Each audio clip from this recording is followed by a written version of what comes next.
when they see what I do, they will learn nothing. When they hear what I say, they will not understand.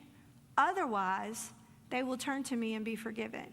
You know, there are people who will see what Jesus has done and not really see it.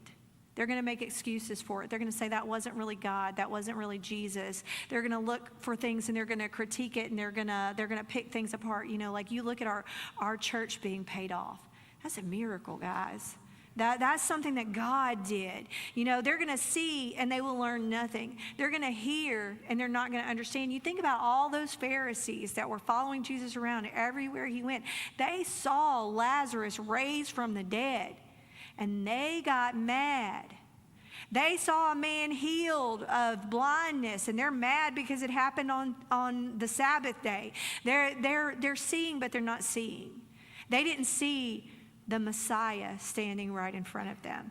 They didn't see Jesus doing a work in their lives. And I wonder how many times God is trying to do a work in our life and trying to do a work in our heart, but we don't really see it.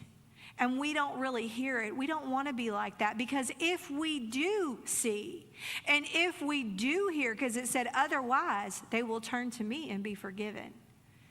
You know, if you see and if you hear and if you turn your heart to God, you will be forgiven.